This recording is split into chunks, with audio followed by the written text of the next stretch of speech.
العالمين والصلاة والسلام على سيد الأنبياء والمرسلين وعلى آله وصحبه أجمعين أما بعد فقد قال الله تبارك وتعالى في كلامه المجيد أعوذ بالله من الشيطان الرجيم بسم الله الرحمن الرحيم ولا تهنوا ولا تحزنوا وأنتم الأعلون إن كنتم مؤمنين صدق الله مولانا العلي العظيم جدا بدن سے ہرگز نہ یہ پیرہن ہوں گے، جدا بدن سے ہرگز نہ یہ پیرہن ہوں گے، وطن کے ہوتے ہوئے بھی اب ہم بے وطن نہ ہوں گے۔ اور مطالبہ کبھی ہجرت کا ہم سے مت کرنا، مطالبہ کبھی ہجرت کا ہم سے مت کرنا، یہیں پر جئیں گے، یہیں پر مریں گے اور یہیں پر دفن ہوں گے۔ برادران وطن اور ہندو مسلم سکھ عیسائی اور تمام مذہب کو ماننے والے ہندوستانی بھائیوں، گلستان کو جب بھی خون کی ضرورت پڑی، گلستان کو جب بھی خون کی ضرورت پڑی، سب سے پہلے گردن ہماری ہی کٹی۔ پھر بھی کہتے ہیں اب ہم سے یہ اہل چمن، پھر بھی کہتے ہیں اب ہم سے یہ اہل چمن، یہ چمن ہے ہمارا تمہارا نہیں۔ معزز حاضرین،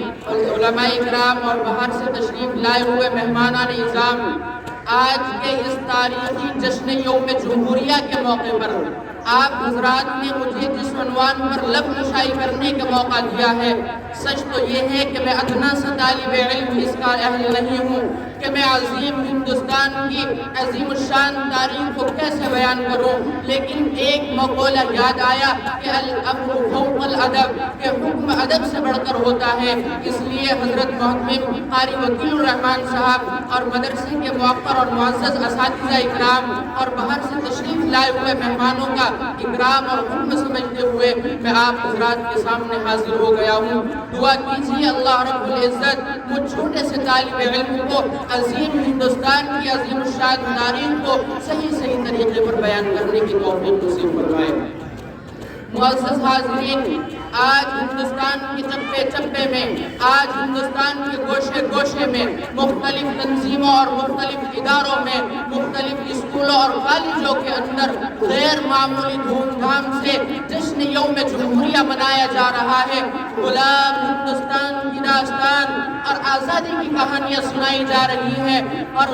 مجاہدین آزادی کو خراج تحسین پیش کیا جا رہا ہے۔ ایسے وقت میں ہمیں سب سے پہلے ایک طرف جب اپنے اکابر علماء دین کی قربانیاں یاد آتی ہیں تو دعائیں مغفرت کے لیے خود بخود ہاتھ بلند ہو جاتے ہیں۔ دوسری طرف جمہوریہ ہندوستان کے مسلمانوں کے دردناک واقعات اور ظلم و ستم کی داستان جب سامنے آتی ہے تو خون سے آنکھ سے خون کے آنسو نکلتے ہیں اور دل سے ایسی آہ نکلتی ہے کہ اگر ہمارے اکابر و اسلاف کو اس کا ذرہ برابر بھی تصور ہوتا، رب کعبہ کی قسم ہمارے اکابر و اسلاف کبھی بھی اس ملک کو انگریز بھیڑیے سے چھڑانے کے لیے اتنی محنتیں نہ کرتے۔ اگر انہیں معلوم ہوتا کہ ایک دن ہندوستان کے اندر مسلمانوں پر ایسا آئے گا کہ جس دن مسلمان آزادی سے بڑھ کر غلامی کو پسند کریں گے تو ہمارے اکابر و اسلاف کبھی بھی شمشیر برہنہ لے کر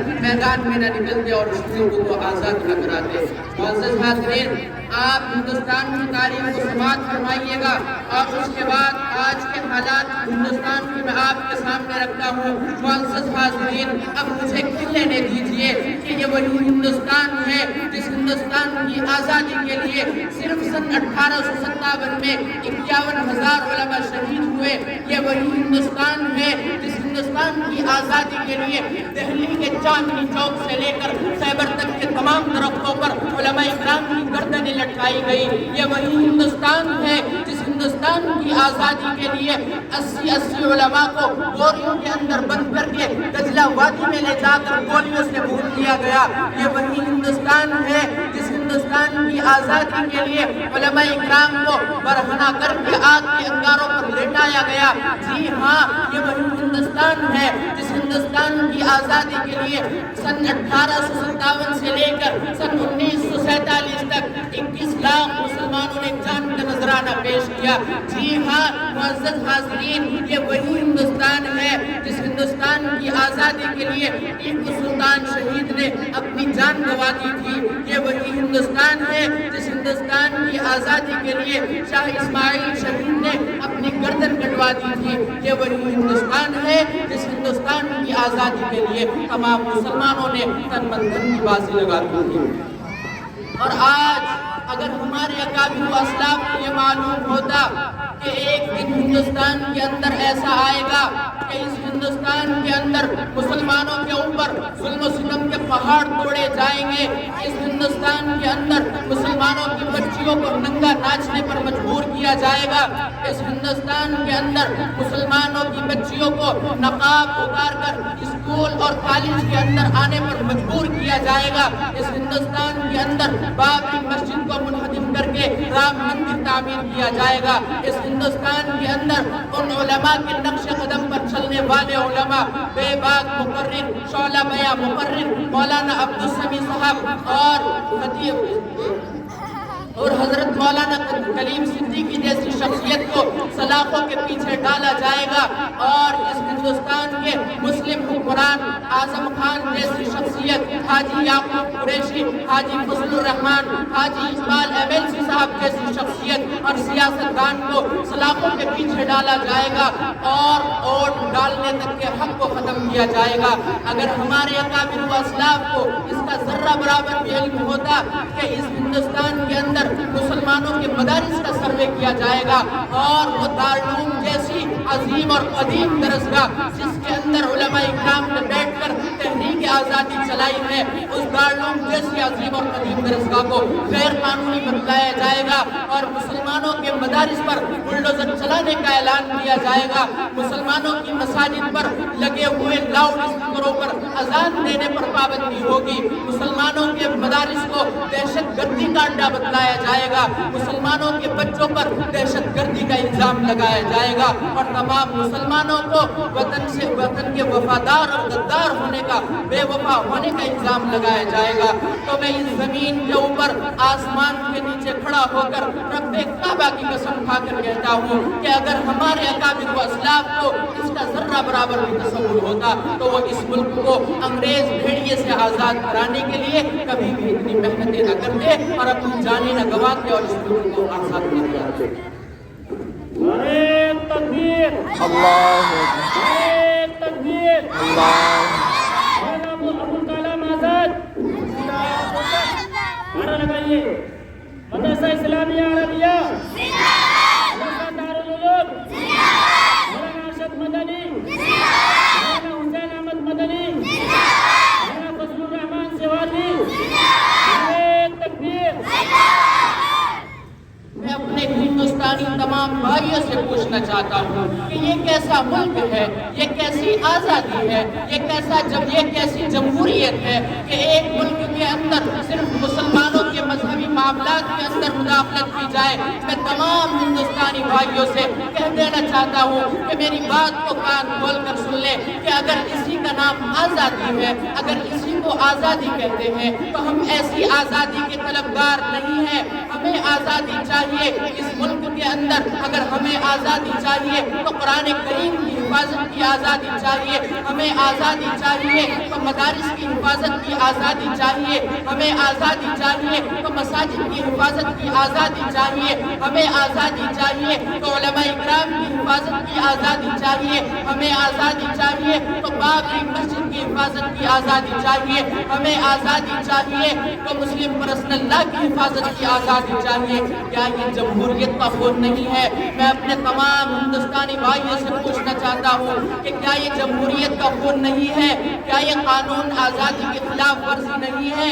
کہ اس ہندوستان کے اندر ایک جمہوری ملک کے اندر صرف مسلمانوں کے مذہبی معاملات کے اندر مداخلت کی جائے؟ اور میں تمام کو بتلا دینا چاہتا ہوں کہ کان کھول کر میری بات کو سن لیں ہے کہ ہم اپنی جانوں کو اس ملک کے اندر گوا سکتے ہیں، ہم اپنے خون کو اس ملک کے اندر پانی کی طرح بہا سکتے ہیں، لیکن مسلم پرست اللہ کے اندر ترمیم نہیں ہونے دیں گے۔ میں رب کعبہ کی قسم کھا کر کہتا ہوں کہ یہ زمین پھٹ سکتی ہے، یہ آسمان گر سکتا ہے، پہاڑ ریزہ ریزہ ہو سکتے ہیں، تمام کی تمام حکمران اور تمام کی تمام ہندوستانی بھائی شمشان گھاٹ پہنچ سکتے ہیں، لیکن خدائی قانون اور قرآنی دستور مسلم پرست اللہ کے اندر ترمیم نہیں کی جا سکتی۔ نہ بدلا تھا نہ بدلا ہے نہ بدلے گا، نہ بدلا تھا نہ بدلا ہے نہ بدلے گا، خدا کا آخری پیغام قرآن ہے، قرآن ہی رہے گا۔ ہے قول محمد قول خدا، ہے قول محمد قول خدا، فرمان نہ بدلا جائے گا، بدلے گی حکومت لاکھ مگر قرآن نہ بدلا جائے گا۔ معزز حاضرین، یہ ایک ناقابل انکار واقعہ ہے، ورنہ اس ہندوستان کو آزادی سے سرفراز مسلمانوں ہی نے کیا تھا، مسلمانوں ہی کی محنتوں کے نتیجے میں یہ ملک آزاد ہوا ہے، مسلمانوں ہی کی محنتوں کے نتیجے میں اس ملک کو آزادی ملی ہے، مسلمانوں ہی کی محنتوں کے نتیجے میں آج ہمارا ملک انڈیا آزاد کہلا رہا ہے اور آج آزادی کی گولڈن جوبلی منائی جا رہی ہے۔ لیکن افسوس صد افسوس، اتنی قربانیوں کے بعد ہم سے وطن سے وفاداری کا ثبوت مانگا جا رہا ہے اور ہم کو وطن کا غدار بتلایا جا رہا ہے۔ میں تمام ہندوستانی بھائیوں سے کہہ دینا چاہتا ہوں کہ اگر ہم ہیں غدار وطن تو پابند وفا تم بھی نہیں، اگر ہم ہیں غدار وطن تو پابند وفا تم بھی نہیں، اپنی کثرت پہ نہ اتراؤ کہ خدا تم بھی نہیں۔ اور یہی نہیں بلکہ میں یہ بھی کہہ دینا چاہتا ہوں کہ پہلے یہ طے کرو بے وفا کون ہے، پہلے یہ طے کرو کہ بے وفا کون ہے،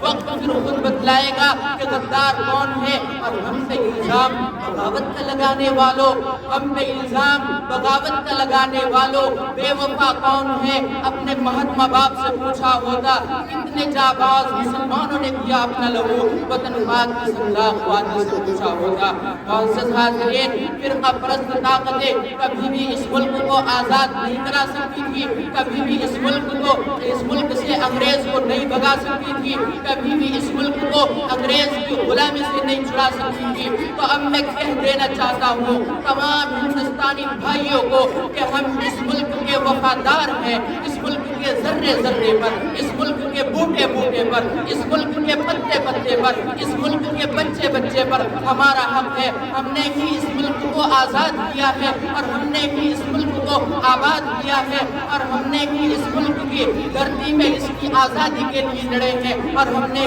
اس ملک کو سارے جہاں سے اچھا بنایا ہے۔ جس کو شاعر مشرق علامہ اقبال نے یوں کہا، سارے جہاں سے اچھا ہندوستان ہمارا، سارے جہاں سے اچھا ہندوستان ہمارا، ہم بلبلے ہیں اس کی یہ گلستاں ہمارا۔ مذہب نہیں سکھاتا آپس میں بیر رکھنا، مذہب نہیں سکھاتا آپس میں بیر رکھنا، ہندی ہے ہم ہندی ہے ہم ہندی ہے ہم، وطن ہے ہندوستان ہمارا۔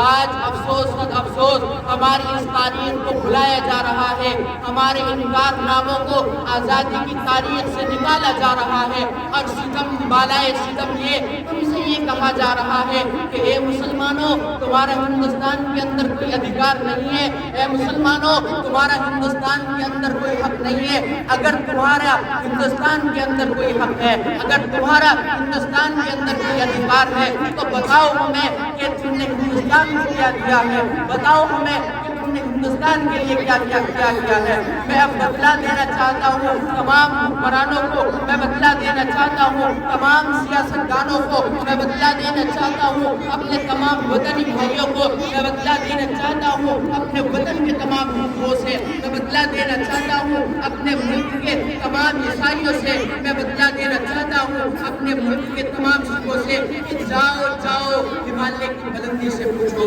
جاؤ جاؤ ہمالیہ کی بلندی سے پوچھو، جاؤ ہندوستان کے اونچے اونچے پہاڑوں سے پوچھو، جاؤ ہندوستان کے جوش مارتے اور ٹھاٹے مارتے ہوئے سمندروں سے پوچھو، جاؤ سرزمین ہند کی شادابی سے پوچھو، جاؤ چمکتے ہوئے چاند سورج اور ستاروں سے پوچھو۔ اگر تم ان سے نہیں پوچھ سکتے تو جاؤ جاؤ اپنے پروجوں سے پوچھو، اپنے آبا و اجداد سے پوچھو، ہو وہ تمہیں بتلائیں گے کہ اس ہندوستان کو مسلمانوں نے کیا دیا ہے اور اس ہندوستان کے لیے مسلمانوں نے کیا کیا ہے۔ یہ سب کے سب ہماری عظمت کے گواہ ہیں۔ اس ملک کا ذرہ ذرہ، اس ملک کا بوٹا بوٹا، اس ملک کا پتا پتا اور اس ملک کا بچہ بچہ اس بات پر شاہد ہے کہ بتاؤ قطب مینار کو ہندوستان کی بلندی کس نے دی ہے؟ بتاؤ ہندوستان کو جامع مسجد کی پرشکوہ عمارت کس نے دی ہے؟ بتاؤ ہندوستان کو لال قلعے کی عظمت کس نے دی ہے؟ بتاؤ ہندوستان کو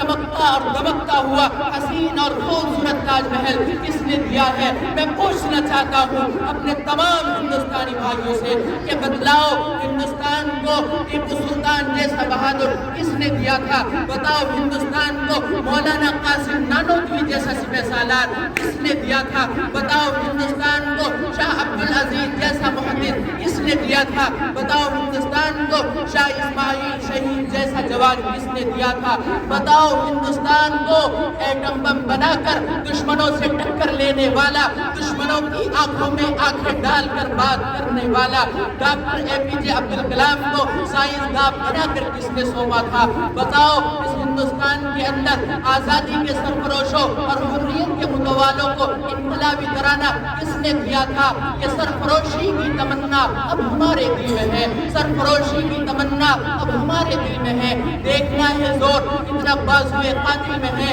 اب تمام ہندوستانی بھائیوں سے میں بتلا دینا چاہتا ہوں کہ اس ہندوستان کے اندر پرچم حریت لہرانے والے مسلمان ہی تھے، اس ہندوستان کے اندر انگریز کی آنکھوں میں آنکھیں ڈال کر بات کرنے والے مسلمان ہی تھے، اس ملک سے انگریز کو بھگانے والے مسلمان ہی تھے، اس ملک کو لال قلعے کی عظمت دینے والے مسلمان ہی تھے، اس ملک کو جامع مسجد کی پرشکوہ عمارت دینے والے مسلمان ہی تھے، اس ہندوستان کو قطب مینار کی بلندی دینے والے مسلمان ہی تھے، اس ہندوستان کو چمکتا اور دمکتا ہوا حسین اور خوبصورت تاج محل دینے والے مسلمان ہی تھے، اس ہندوستان کو چار مینار کی دلخراش منظر دینے والے مسلمان ہی تھے۔ ہمارے ان تمام کارناموں کو دیکھ کر ایک شاعر نے کیا ہی خوب دھوم مچائی ہے کہ پتا پتا بوٹا بوٹا حال ہمارا جانے ہے، پتا پتا بوٹا بوٹا حال ہمارا جانے ہے، جانے نہ جانے گل بھی نہ جانے باغ تو سارا جانے ہے۔ میں پوچھنا چاہتا ہوں ان جنوبی حضرات سے کہ بتلاؤ سن 1857 میں جو انقلاب برپا ہوا وہ کس نے کیا تھا اور شاملی کے میدان میں جوہر شجاعت دکھلانے والے کون تھے؟ میں تمام سے پوچھنا چاہتا ہوں کہ بتاؤ تحریک ریشمی رومال کا بانی کون تھا؟ بتاؤ اسیر مالٹا کون تھا؟ بتاؤ سبھاش چندر بوس کی آزادی ہند کمانڈر سنبھالنے والا کون تھا؟ بتاؤ لندن کی گول میز کانفرنس میں ہندوستان کی مکمل آزادی کا مطالبہ کرنے والا کون تھا؟ بتاؤ ہندوستان کے اندر الہلال کے ذریعے انگریز کو للکارنے والا کون تھا؟ ارے بتاؤ مجھے ہندوستانی بھائیوں کہ کراچی کی عدالت میں اپنی بغل کے اندر کفن دبا کر ساتھ لے جانے والا کون تھا؟ بتاؤ آزادی کے سرفروشوں اور حریت کے متوالوں کو انقلابی ترانہ سرفروشی کی تمنا اب ہمارے دل میں ہے، دیکھنا ہے زور بازو کتنا بازوئے قاتل میں ہے، کس نے کیا تھا اور کون تھا؟ کس نے کھائی تھی سینے پر گولیاں؟ کون تھا کس نے کھائی تھی سینے پر گولیاں؟ کون سے کس کے اس دیش میں کھیلی گئی تھی ہولیاں؟ آج تم کل کی ہر ایک بات بھلا بیٹھے ہو، آج تم کل کی ہر ایک بات بھلا بیٹھے ہو، اس کہانی کی حکایات بھلا بیٹھے ہو۔ اس ہندوستان کی آزادی کے اندر دوسرے برادران وطن سے زیادہ بڑھ کر تمام مسلمانوں نے اپنا لہو دیا ہے۔ اب بالکل آخر میں ایک چھوٹی سی حکایت سنا کر اپنی بات کو ختم کرتا ہوں۔ ایک استاد نے، ایک ٹیچر نے ہندوستان کے نقشے کو لیا اور اس کے ٹکڑے ٹکڑے کر کر میز پر رکھ دیے اور میز پر رکھنے کے بعد طلباء سے بولے کہ اٹھاؤ اس ہندوستان کے نقشے کو اور اس کو صحیح طریقے پر جوڑ کر لاؤ اور اس کی ندیوں کی جگہ ندیے، آبادی کی جگہ آبادی اور سمندر کی جگہ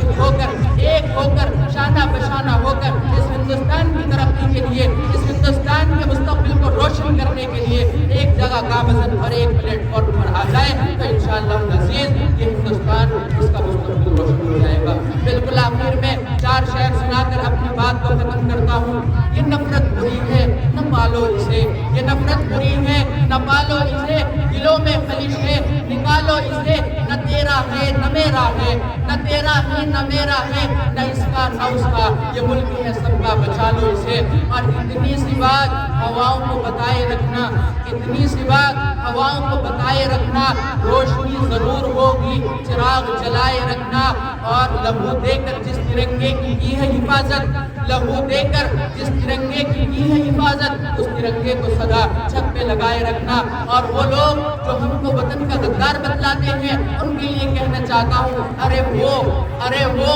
مجھ سے وطن سے محبت کا ثبوت مانگتے ہیں، ارے وہ مجھ سے وطن سے محبت کا ثبوت مانگتے ہیں، جا کمبخت اگر پانی نہ ہو تو میں وضو بھی وطن کی مٹی سے کرتا ہوں۔